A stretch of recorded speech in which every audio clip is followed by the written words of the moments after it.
बिस्मिल्लाहिर्रहमानिर्रहीम। कैसे हैं भैया आप लोग? रटना नहीं है, समझना है। Reduced syllabus in text book board 9 matric physics chapter number 8 का चौथा लेक्चर। ठीक है, चौथा लेक्चर। अभी तक हम कितने लेक्चर इसके कर चुके हैं? पहला वर्क का, दूसरा जो है वो किसका कर चुके हैं, दूसरा पावर का कर चुके हैं। दोनों वीडियोस अपलोड हो चुकी हैं, तीसरी वीडियो अपलोड हो रही है। तीसरा लेक्चर काइनेटिक एनर्जी और उसकी डेरिवेशन ये हो चुकी है। चौथा लेक्चर होने जा रहा है किसका? पोटेंशियल एनर्जी का।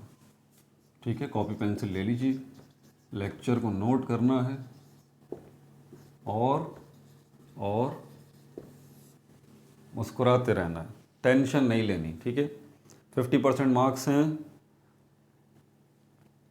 MCQs के, इसलिए समझने पे ध्यान दीजिए, नहीं तो आप 50% अपने मार्क्स की तबाही कर देंगे। MCQs इतने आसान नहीं है। अब मसला वो नहीं है याद किया चलो मसला हल हो गया, डेरिवेशन का रट्टा लगाया चलो मसला हल हो गया। नहीं नहीं, अब ऐसा नहीं हो, तो जाएगा आधा आधा। ठीक है, MCQs में या तो सही होगा या गलत होगा, वहाँ गुंजाइश नहीं है बचत की, इसलिए ध्यान लगाएं। बहुत बड़ा कॉन्सेप्ट है ये। अगर पिछला लेक्चर काइनेटिक एनर्जी का नहीं देखा तो वो लाजमी देख लें। पोटेंशियल एनर्जी क्या होती है, इसको समझने से पहले आप इस कॉन्सेप्ट को समझें, फील्ड को। ये कई तरह की है, दो तीन चीज़ें समझा रहा हूँ मैं आपको।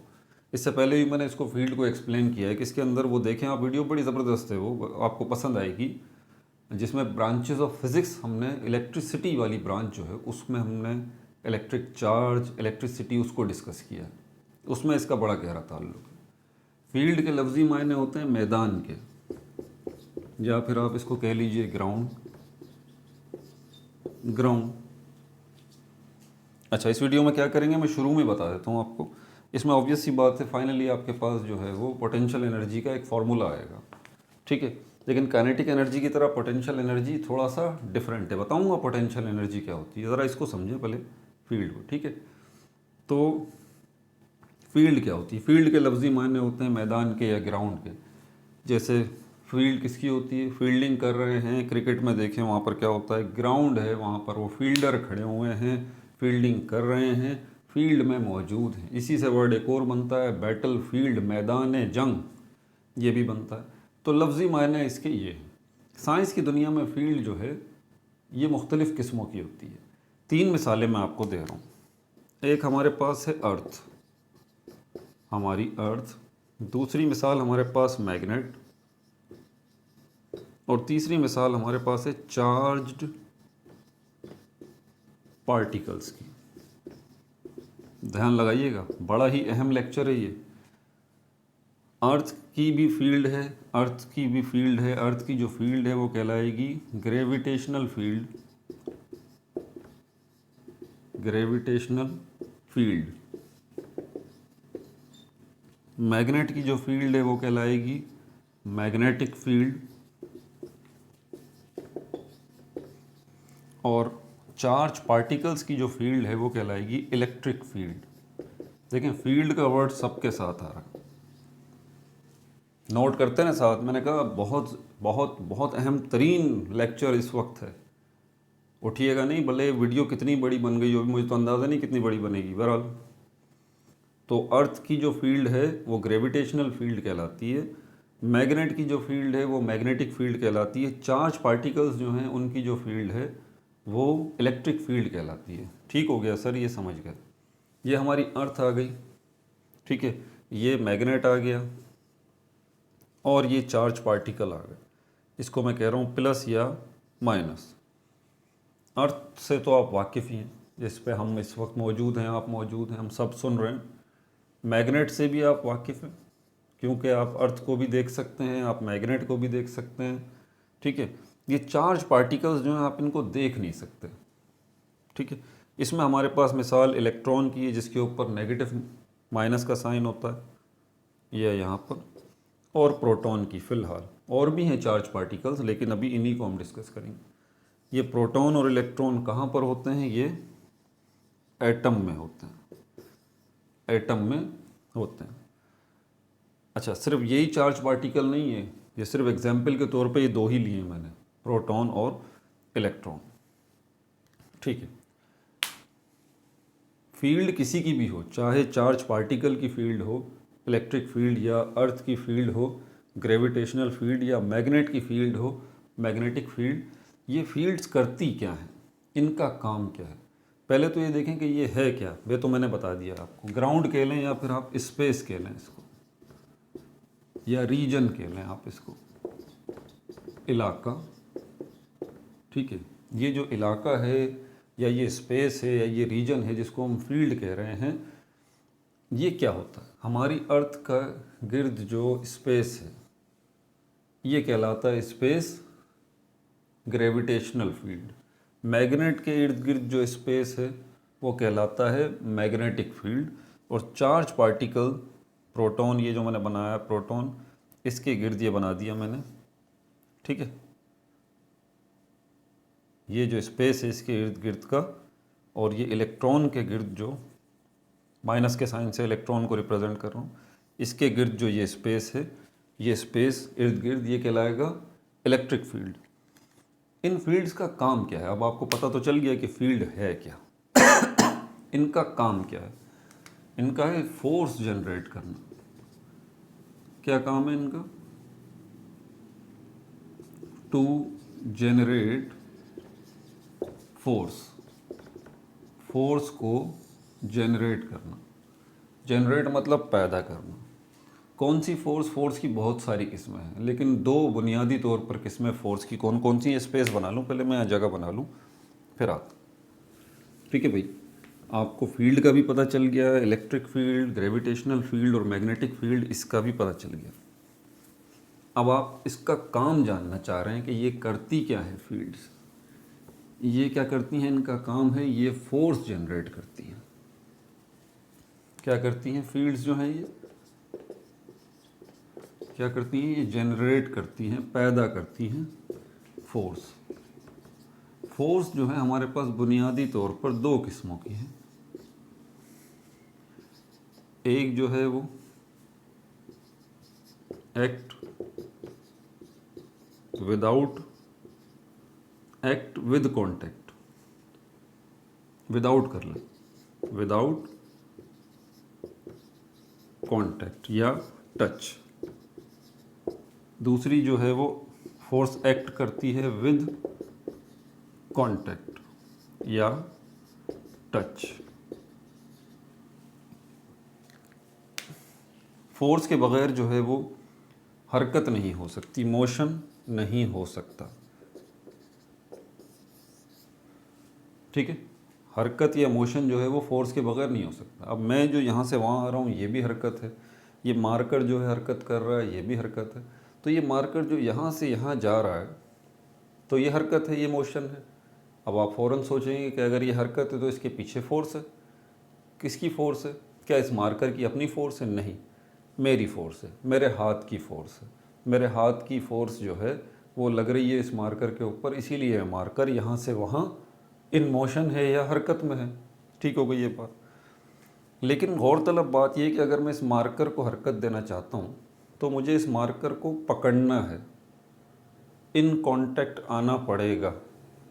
फोर्स लगाने के लिए मुझे इस मार्कर को इन कांटेक्ट लेना पड़ेगा, इसको टच करना पड़ेगा, इसको पकड़ना पड़ेगा, इसको छूना पड़ेगा। अब मैं फोर्स लगा सकता हूँ इसके। ऐसा नहीं हो सकता कि मेरा हाथ यहाँ हो और मार्कर यहाँ हो और ये मार्कर हरकत कर रहा हो।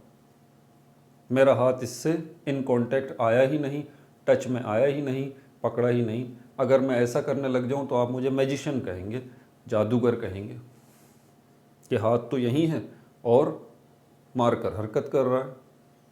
लेकिन अगर यही काम एक मैग्नेट करता है, मैग्नेट करता है मैग्नेट, ये मैग्नेट है, ये आयरन का पीस है, आयरन का पीस। बचपन से मैग्नेट को इस्तेमाल करते हुए आप यहाँ से पकड़ के इस आयरन के पीस को यहाँ तक लेके आए, आप थोड़ा और आगे लेके आए, आप थोड़ा और आगे लेके आए इस आयरन के पीस को, यहाँ तक आप इसको लेके आए हैं खुद। आपका हाथ इसको यहाँ से यहाँ तक लेके आया, लेकिन जैसे ही यहाँ तक आया ये, अब ये आपके हाथ से आयरन का पीस खुद निकल गया और जाके इससे चिपक गया। किससे? मैग्नेट से चिपक गया। अब ज़रा ध्यान लगाइएगा, मैग्नेट खुद तो नहीं गया ना आपने इस आयरन के पीस को फेंका, नहीं, आप सिर्फ यहाँ से यहाँ तक लेकर आए इस आयरन के पीस को। यहाँ तक लाने के बाद ये आपके हाथ से खुद ही निकल गया और यहाँ से यहाँ तक आ गया। तो क्या आयरन का जो पीस है उसने यहाँ से यहाँ तक हरकत नहीं की? बिल्कुल की। तो हरकत जो की इसने, तो वो फोर्स के बगैर तो नहीं हो सकती ना। तो ये फोर्स जो लगाई, क्या वो आपने लगाई? क्या आपने फेंका? नहीं, यहाँ से यहाँ तक तो आपने फोर्स लगाई, यहाँ से यहाँ तक आपने फोर्स नहीं लगाई। अब आप ये सोच रहे हैं कि फिर ये यहाँ से यहाँ तक खुद कैसे आया? इसका जवाब बच्चे भी दे सकते हैं कि मैग्नेट ने इसको खींच लिया, मैग्नेट ने इसको खींच लिया। इसका मतलब मैग्नेट ने फोर्स लगाई। ये जो मैग्नेट ने फोर्स लगाई, ये कौन सी फोर्स है? ये कहलाएगी कौन सी? वो फोर्स जो कि एक्ट कर रही है विदाउट कांटेक्ट या टच। ऐसी फोर्स जिसमें आप जो है वो ऑब्जेक्ट को पकड़ नहीं रहे, टच में नहीं ले रहे। जैसे कि मैंने लिया था इस मार्कर को, मैंने हरकत दी थी, कब? इसको पकड़ के, इन कांटेक्ट लेके। तो ये भी एक फोर्स है जिसमें ज़रूरी है कि बॉडी दूसरी जिसको हरकत देनी हो वो इन कांटेक्ट आए, इन टच आए, तब फोर्स एक्ट करेगी। एक फोर्स ये भी है जो कि इस मैग्नेट ने लगाई। तो ये फोर्स जो लगाई ये क्या थी? ये एक्ट कर रही है, एक्ट एट अ डिस्टेंस, फासले से एक्ट कर रही है। समझ आ गई बात? अब इसकी वजह क्या है? ये मैग्नेट इस काबिल क्यों है आखिर कि इसने डिस्टेंस से इस आयरन के पार्टिकल को अपनी तरफ खींच लिया बग़ैर इस आयरन के पार्टिकल को छुए? इस मैग्नेट का कमाल नहीं है, एक इनविजिबल इलाका है इसके इर्द गिर्द, ये जो कि नज़र नहीं आ रहा है।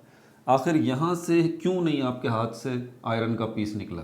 यहीं पर आने के बाद क्यों आपके हाथ से आयरन का पीस स्लिप होकर चला गया? क्योंकि आपको जो चीज़ नज़र नहीं आ रही वो है फील्ड।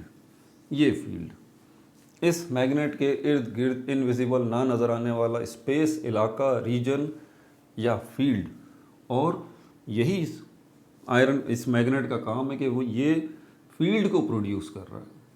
ठीक है, और इस फील्ड का काम ही ये है कि ये फील्ड क्या करेगी?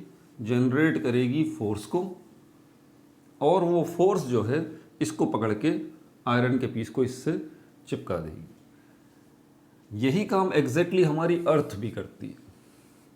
मिसाल देके समझाता हूँ। अर्थ पे ही खड़ा हुआ हूँ, ये मार्कर है, मैं इसको यहाँ से छोड़ूंगा, सिर्फ नीचे फेंकूंगा नहीं, छोड़ूंगा।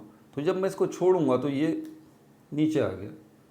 अब ये इसने यहाँ से यहाँ तक हरकत की, बिल्कुल की। क्या मेरे हाथ ने फोर्स लगाया, इसको फेंका? नहीं। तो फिर ये यहाँ से यहाँ हरकत जो हुई, ये किसने फोर्स लगाई? किसने लगाई? ये हमारी अर्थ ने लगाई। कैसे लगाई? क्योंकि अर्थ ने भी एक फील्ड जो है, वो अर्थ के इर्द गिर्द भी एक फील्ड है। वो फील्ड असल में वो फोर्स प्रोड्यूस कर रही है, जिसकी वजह से ये मार्कर जो है वो यहाँ पर जाने की कोशिश करता है। इनफैक्ट कोई भी चीज़ें हम छोड़ते हैं ज़मीन की तरफ इसीलिए जाती हैं क्योंकि ज़मीन के गिर्द जो है वो क्या है? एक फील्ड है। इस फील्ड को हम क्या नाम देंगे? ग्रेविटेशनल फील्ड नाम देंगे, अर्थ ग्रेविटेशनल फील्ड। इस फील्ड को हम क्या नाम देंगे? हम मैग्नेटिक फील्ड नाम देंगे। अब प्रोटॉन और इलेक्ट्रॉन को देखें तो वहाँ पर भी यही सब कुछ है। यहाँ तक बात समझ आ गई? पोटेंशियल एनर्जी को मैंने डिस्कस नहीं किया, अभी करूँगा, तसल्ली रखें, बहुत बड़ा कॉन्सेप्ट है। यहाँ तक बात समझ आ गई? समझ आ गई। अब हमारी अर्थ जिस पे हम खड़े हैं, अब मैं इसको मिटा देता हूँ। वो अर्थ जो है वो भी क्या कर रही है? फोर्स लगा रही है। फोर्स एक्ट विदाउट कांटेक्ट या एट अ डिस्टेंस, फासले से फोर्स लग रही है, या विदाउट इन कांटेक्ट या टच फोर्स लग रही है।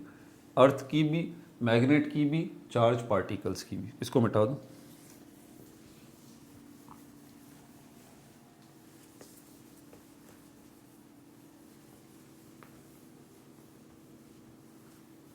अब यहाँ पर दो फोर्सेस की लड़ाई करवाएंगे हम, दो फोर्सेस की लड़ाई करवाएंगे हम। इसकी मिसाल मैं यहाँ से देता हूँ कि ये एक शख्स है, इसके हाथ में एक बॉल है, दूसरा शख्स है, इसके हाथ में भी यही बॉल है, दो भाई हैं ये भाई इस बॉल को अपनी तरफ खींचता है, दूसरा भाई इस बॉल को अपनी तरफ खींचता है, ये इस साइड पर फोर्स लगा रहा है, ये इस साइड पर फोर्स लगा रहा है, दोनों की लड़ाई चल रही है इस बॉल के ऊपर, इसको अपनी तरफ खींच रहा है, इसको अपनी तरफ खींच रहा है। यही लड़ाई हम यहाँ अर्थ पे भी करवा देते हैं, इसी अर्थ की ग्रेविटेशनल फील्ड के अंदर जिसमें हम मौजूद हैं। आपके सामने ही करवाता हूँ, देखें। अब अपने इमेजिन में देखें कि अर्थ इस वक्त कर क्या रही है, इस पर फोर्स लगा रही है, मार्कर पर, मेरे हाथ पे भी लगा रही है, हम सब पे लगा रही है।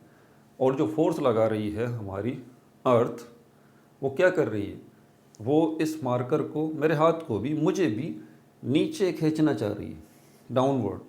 अब मैंने जो इसको पकड़ के रखा हुआ है यहाँ पर, तो ये मेरी फोर्स है, एक फोर्स मेरी है, क्या हैंड से निकल रही है फोर्स, दूसरी फोर्स किसकी है, अर्थ की है। मैं इसको ऊपर लेके जा रहा हूँ या रोक के रख रहा हूँ, और अर्थ क्या कर रही है, मैं इसको अपवर्ड ले जा रहा हूँ, अर्थ क्या कर रही है, डाउनवर्ड खींच रही है। ये दो फोर्सेस की लड़ाई हो गई, एक फोर्स मेरी जो इसको अपवर्ड लेके जा रही है, दूसरी फोर्स अर्थ की जो कि इसको डाउनवर्ड लेके जा रही है। अब यहाँ पर क्या होगा, जब ये हमारी अर्थ है, अर्थ की सरफेस पर कोई चीज़ पड़ी हुई है, जैसे ही आप इस चीज़ को ज़मीन से उठाएंगे, ज़मीन पर रखी हुई है ये चीज़, इसको उठा के आप ऊपर लेके आते हैं यहाँ तक, ये यहाँ से यहाँ तक h, ये हाइट है। हाइट क्या है, हाइट डिस्टेंस है। इसको h से भी हम रिप्रेजेंट करते हैं डिस्टेंस को, इसको हम d से भी रिप्रेजेंट करते हैं, इसको हम s से भी रिप्रेजेंट करते हैं। कई सिंबल्स हैं जिनकी मदद से हम डिस्टेंस को रिप्रेजेंट करते हैं। यहाँ पर हम h से रिप्रेजेंट कर रहे हैं हाइट को, h से। तो यहाँ से आपने इस ऑब्जेक्ट को यहाँ तक ऊपर लेके आए, तो यहाँ से यहाँ तक जो आप लेके आए ऊपर, तो आपने क्या किया, किस फोर्स के अगेंस्ट आप गए। अब आपको समझ में आ रहा होगा, आपने लड़ाई की अर्थ की ग्रेविटेशनल फोर्स से। आपकी और अर्थ की ग्रेविटेशनल फोर्स की लड़ाई हुई। आप वक्ती तौर पे जीत तो गए, इसको ऊपर तो लेके आ गए, लेकिन कब तक, आपकी लिमिट है एक, अर्थ की तो कोई लिमिट ही नहीं है। आखिर में आपका हाथ थक जाएगा और धीरे धीरे वो ऑब्जेक्ट नीचे जाना शुरू हो जाएगा। यही होगा ना, मतलब अर्थ की ग्रेविटेशनल फोर्स जो है इन द लास्ट जीत जाएगी, आपकी जो हाथ की फोर्स है वो हार जाएगी। बहरहाल ये हार जीत तो अब बाद में देखेंगे। हो क्या रहा है, एक काम और अब यहाँ पे हो रहा है, क्या सोचिए, क्या वर्क का कॉन्सेप्ट हमने नहीं समझा, समझा है। पहली वीडियो जो वर्क का कॉन्सेप्ट देखा, तो आप जो यहाँ से यहाँ तक इस ऑब्जेक्ट को लेके आए, तो क्या वर्क डन नहीं हुआ, क्या आपने फोर्स नहीं लगाई, बिल्कुल लगाई।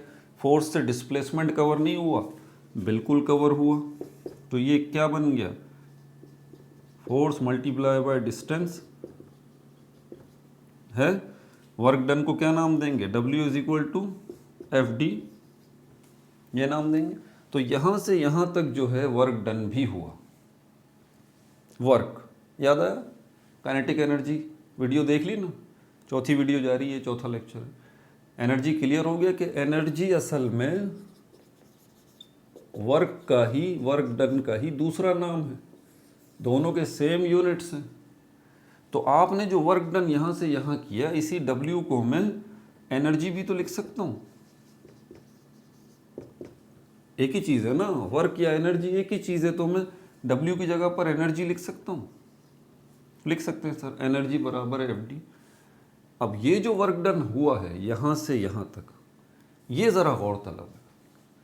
ये वर्क डन अगर ज़मीन के ऊपर होता ना, जैसे कोई बॉक्स आप यहाँ रखा हुआ है, इस बॉक्स को आप यहाँ लेके आ रहे हैं, तो यहाँ कोई लड़ाई नहीं हुई इस जगह पर अर्थ की ग्रेविटेशनल फोर्स से। हुई तो, लेकिन इतनी नहीं हुई। जब हवा में लेके आएंगे तो बहुत ज़्यादा होगी। ये तो ज़मीन के ऊपर ही है ना, तो यहाँ कोई मसला नहीं है, तो सीधा ही मामला चला गया। वर्क डन यहाँ से यहाँ होगी। आप इसको हरकत, क्योंकि बॉडी हरकत कर रही है, तो आप इसको कहेंगे कि ये वर्क डन हो गया W is equal to FD, और यहीं पे आप इसको कहेंगे कि ये एनर्जी, E W एनर्जी के बराबर है, तो ये हो गया और यही एनर्जी जो है यहाँ पर आप, क्योंकि हर की तवानाई है, तो आप इसको कहेंगे kinetic energy is equal to F D. हो गया ना बराबर। वर्क डन बराबर है एफ डी के, वर्क बराबर है एनर्जी के। एनर्जी कौन सी यहाँ पर इन्वॉल्व है? Kinetic energy. इस हरकत में और इस हरकत में फ़र्क है। यहाँ पर आप लड़ाई नहीं कर रहे, आप फील्ड के अगेंस्ट नहीं जा रहे, आप किसी फील्ड के अगेंस्ट नहीं जा रहे, आप मैग्नेटिक फील्ड के अगेंस्ट नहीं जा रहे, आप इलेक्ट्रिक फील्ड के अगेंस्ट नहीं जा रहे, आप ग्रेविटेशनल फील्ड के अगेंस्ट नहीं जा रहे। ऊपर लेके जाएंगे, यहाँ लड़ाई होगी। यहाँ आप अर्थ की ग्रेविटेशनल फोर्स के अगेंस्ट जाएंगे। समझ आ गई बात? तो यहाँ से यहाँ तक जो आप लेके आए, तो यहाँ कोई लड़ाई नहीं हुई, इसलिए सिंपल। लेकिन जब फील्ड के अगेंस्ट जाएंगे, ग्रेविटेशनल फील्ड है ना यहाँ, इसके अगेंस्ट जाएंगे, ये अगेंस्ट आप वर्क डन करेंगे, तो ये वर्क डन एनर्जी की शक्ल में इस बॉडी के अंदर स्टोर होता जाएगा। ये वर्क डन एनर्जी की शक्ल में इस बॉडी में स्टोर होता चला जाएगा। आप इस बॉडी को और ऊपर ले आएंगे, तो और जो है इसके अंदर वर्क डन एनर्जी की शक्ल में स्टोर होता चला जाएगा, स्टोर होता चला जाएगा, स्टोर होता चला जाएगा। और जैसे ही आप यहाँ से इसको फिर छोड़ेंगे, ये दोबारा नीचे की तरफ आएगा और यहाँ पर आके अर्थ की सरफेस पे गिर जाएगा। तो यहाँ हो क्या रहा है? जैसे जैसे वर्क डन आप इस ऑब्जेक्ट पर कर रहे हैं, आप याद रखें, दोबारा बात कर रहा हूँ, वर्क डन हो रहा है अगेंस्ट फील्ड हो रहा है। यहाँ पर कौन सी फील्ड है? यहाँ पर ग्रेविटेशनल फील्ड है, उसके अगेंस्ट वर्क डन हो रहा है। तो यहाँ पर जब भी वर्क डन फील्ड के अगेंस्ट होगा, तो उस ऑब्जेक्ट में वो वर्क डन एनर्जी की शक्ल में स्टोर होता रहेगा। और ये जो एनर्जी है, इसको हम क्या नाम देंगे? इसको हम नाम देंगे पोटेंशियल एनर्जी। तो पोटेंशियल एनर्जी क्या है? पोटेंशियल एनर्जी क्या है? ये देखें, पोटेंशियल एनर्जी क्या है? वो एनर्जी, पोटेंशियल एनर्जी वो एनर्जी जो कि स्टोर हो गई। किसके अंदर स्टोर हो गई? एक ऑब्जेक्ट में स्टोर हो गई। कब स्टोर हुई? क्या ये भी तो एक ऑब्जेक्ट था? क्या इसमें स्टोर हुई? नहीं हुई। जब उस ऑब्जेक्ट में ये पोटेंशियल एनर्जी स्टोर हो जाएगी, जब आप किसी ऑब्जेक्ट को फील्ड के अगेंस्ट मूव कराएंगे। फील्ड मतलब ग्रेविटेशनल फील्ड, ठीक है? तो उसके अगेंस्ट मूव कराएंगे, तब जाके उस ऑब्जेक्ट में ये वर्क डन जो है वो पोटेंशियल एनर्जी की सूरत में स्टोर हो जाएगा। तो पोटेंशियल एनर्जी क्या है? एनर्जी की वो टाइप है जो कि किसी ऑब्जेक्ट में स्टोर हो जाती है। और वो ऑब्जेक्ट में कब स्टोर होती है? जब आप उस ऑब्जेक्ट को फील्ड के अगेंस्ट जो है वो मूव कराते हैं, हरकत में लेके जाते हैं। अब यहाँ पर ग्रेविटेशनल फील्ड तो मैंने आपको बता दिया। इसको एक और नाम देते हैं, इसको हम नाम देते हैं ग्रेविटेशनल फोर्स का। ग्रेविटेशनल फोर्स का, क्योंकि ऑब्वियस सी बात है, फील्ड तो कुछ नहीं कर रही, फील्ड जो फोर्स प्रोड्यूस कर रही है। तो आपके जहन में फ़ौरन जहन में बात आएगी कि ये तो ग्रेविटेशनल फील्ड है, जो फोर्स ये प्रोड्यूस कर रही है उसको क्या नाम दें? उसको नाम देंगे ग्रेविटेशनल फोर्स का, जिसको उर्फ आम में हम ग्रेविटी भी कहते हैं। और किसी खास ऑब्जेक्ट की ग्रेविटी अगर फाइंड आउट करनी हो, क्योंकि अर्थ तो ग्रेविटी या ग्रेविटेशनल फोर्स से ऑब्जेक्ट पे थोड़ी ना लगा रही, वो तो यहाँ भी लगा रही है, यहाँ भी लगा रही है, यहाँ भी, हर तरफ लगा रही है अर्थ। लेकिन जब आप किसी स्पेसिफिक ऑब्जेक्ट की बात करते हैं कि उस पर जो ग्रेविटेशनल फोर्स लग रहा है स्पेसिफिक ऑब्जेक्ट के ऊपर, तो उस ग्रेविटेशनल फोर्स का एक और नाम है, उस ग्रेविटी का एक और नाम है, जिसको हम वेट कहते हैं, जिसका फॉर्मूला है W = mg। समझ आ गई बात? W = mg, ये याद रखिए, ठीक है? बात समझ नहीं आई तो वीडियो बैक करें और दोबारा मेरी बात सुनें। फोर्स की मैंने बताई है, ये ग्रेविटेशनल फील्ड कौन सी फोर्स प्रोड्यूस कर रही है? ग्रेविटेशनल फोर्स, जिसको ग्रेविटी का भी नाम दिया गया है। और ये ग्रेविटेशनल फोर्स जब किसी एक स्पेसिफिक ऑब्जेक्ट के हवाले से आप जानना चाहते हैं कि उस ऑब्जेक्ट के ऊपर ग्रेविटेशनल फोर्स जो लग रही है, उसको हम क्या नाम देते हैं? उसको हम वेट का नाम देते हैं, जिसका फॉर्मूला W = mg है। तो वेट जो है वो असल में ग्रेविटी या ग्रेविटेशनल फोर्स का एक पार्ट है। यहाँ तक बात क्लियर हो गई। दो चीज़ें बता दी, वर्क डन, ठीक है, वर्क डन की सूरत में एनर्जी स्टोर हुई, कौन सी एनर्जी, पोटेंशियल एनर्जी स्टोर हुई ऑब्जेक्ट के अंदर, ये बता दिए। दूसरी क्या चीज़ बात बताई कि वेट जो है, ये जो फोर्स लग रही है, अर्थ लगा रही है जो फोर्स अपनी ग्रेविटेशनल फील्ड की वजह से, वो फोर्स कौन सी है, ग्रेविटेशनल फोर्स, जिसको वेट कहा गया है। तो वर्क डन के अंदर भी तो फोर्स है ना, वर्क डन के अंदर भी तो डिस्टेंस है ना। तो क्या हम इस वर्क डन के फॉर्मूले को थोड़ा सा चेंज कर सकते हैं? अब बिल्कुल कर सकते हैं। इसको मिटा दूं?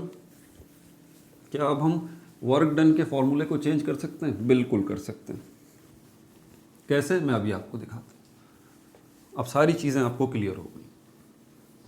ये वीडियो आपको दोबारा देखनी पड़ेगी, सही कॉन्सेप्ट पक्का, और लेक्चर नोट करना पड़ेगा। मेरी बात याद रख लें, फिजिक्स समझना इतना आसान नहीं है, मेहनत करनी पड़ेगी आपको। ये वर्क डन का फॉर्मूला है। वर्क डन एनर्जी बन गया, एनर्जी बन गया यानी कि एनर्जी ही है। फोर्स कौन सी इन्वॉल्व है यहाँ पर? वेट। वेट किसके बराबर है? mg के बराबर है। तो इसकी जगह पर आप w लिख सकते हैं, f की जगह पर। d जो डिस्टेंस है वो क्या है यहाँ पर? वो हाइट के बराबर है, तो d की जगह पर h लिख सकते हैं। एनर्जी कौन सी है? Potential energy. तो एनर्जी की जगह पर पोटेंशियल एनर्जी लिख सकते हैं। w किसके बराबर है? mg के, तो w की जगह पर mg लिख सकते हैं। और पोटेंशियल एनर्जी को एब्रीविएटेड करके PE लिख सकते हैं, PE mgh। ये आ गया आपके पास पोटेंशियल एनर्जी का फॉर्मूला। पोटेंशियल एनर्जी का फॉर्मूला, ये जनरल फॉर्मूला है, याद रहे।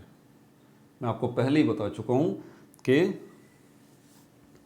ये पोटेंशियल एनर्जी ग्रेविटी, ये पोटेंशियल एनर्जी जो है ये फील्ड से रिलेटेड है, ठीक है। पोटेंशियल एनर्जी एक और चीज़ से भी रिलेटेड है, उसको अभी हम बाद में डिस्कस करेंगे। फिलहाल अभी आप फील्ड का कॉन्सेप्ट अपने जहन में रखें, जब हम कन्वर्जन देखेंगे ना तब हम उसको डिस्कस करेंगे। तो पोटेंशियल एनर्जी का ताल्लुक फील्ड से है, ये याद रहे। कहाँ से शुरू किया था? वर्क डन से शुरू किया था। वर्क डन किसके ऊपर हुआ? उस ऑब्जेक्ट के ऊपर हुआ जो ज़मीन पर रखा हुआ था, आप उसको हाइट पे लेके गए। तो ये वर्क डन जो है वो एनर्जी की शक्ल में इस ऑब्जेक्ट में स्टोर हुआ। कौन सी एनर्जी है? ये पोटेंशियल एनर्जी है। तो वर्क डन की जगह एनर्जी लिखा, उसको पोटेंशियल एनर्जी किया। फोर्स की जगह कौन सी फोर्स है? ये वेट है। वेट की जगह पर W किया, W की जगह पर mg किया। डिस्टेंस कौन सा है? ये हाइट है। तो D की जगह पर h आ गया, और फाइनली आपके पास ये पोटेंशियल एनर्जी बराबर हो गया mgh की। लेकिन अब चलते हैं, ये जनरल फॉर्मूला है। अब अर्थ की अगर बात करें, अर्थ की, ये अर्थ मैंने एग्जाम्पल के तौर पे ली थी, लेकिन अब क्योंकि हम मैग्नेट में भी तो ये कर सकते हैं ना, हम चार्ज पार्टिकल में भी तो ये कर सकते हैं, तो वहाँ पर भी हम पोटेंशियल एनर्जी लिखेंगे। चार्ज पार्टिकल के केस अगर हम लें या मैग्नेट का केस लें, वहाँ पर भी पोटेंशियल एनर्जी हम लिखेंगे, तो क्लियर नहीं हो पाएगा, क्योंकि पोटेंशियल एनर्जी है किस केस की? ग्रेविटेशनल पोटेंशियल एनर्जी है या फिर दूसरी है? तो यहाँ पर आपकी बुक में देखें लिखा हुआ पेज नंबर 126 पे, इसको आप क्या नाम देंगे? इसको आप नाम देंगे ग्रेविटेशनल पोटेंशियल एनर्जी, क्योंकि ये ग्रेविटी से मुतालिक है, ग्रेविटेशनल पोटेंशियल एनर्जी। और इसी की जगह पर पी नहीं आएगा, अब आपको पता लग जाएगा ये क्या है, GPE, ग्रेविटेशनल पोटेंशियल एनर्जी बराबर हो जाएगा mgh के। ठीक है भाई। तो अगला जो इसमें टॉपिक है इलास्टिक पोटेंशियल एनर्जी है। ये भी हमारे पास पोटेंशियल एनर्जी की एक किस्म है, इलास्टिक पोटेंशियल एनर्जी। ये भी हमारे पास पोटेंशियल एनर्जी की एक किस्म है, ठीक है। तो ये रिड्यूस सिलेबस में फ़िलहाल नहीं है, तो हम इसको डिस्कस नहीं करेंगे, लेकिन उसको भी आप समझ जाएंगे बड़े अच्छे से। और अगला टॉपिक वो भी हमारा रिड्यूस सिलेबस में नहीं है, कौन सा? Inter conversion of kinetic energy and potential energy, ये भी नहीं है। तो ये दो टॉपिक हम इस चैप्टर में नहीं करेंगे, हम डायरेक्टली इसकी प्रॉब्लम्स की तरफ जाएंगे, ठीक है। तो अपना बहुत ज़्यादा ख्याल रखिएगा। बहुत बड़ा कॉन्सेप्ट दिया है मैंने आज। इस वीडियो को 2-3 दफ़ा देखें, लेक्चर नोट करें। वाकई अगर आप समझना चाहते हैं, रटना नहीं चाहते, अपना बहुत ज़्यादा ख्याल रखिएगा। शेयर करें, जितना ज़्यादा शेयर कर सकते हैं। No like, no subscribe, only share.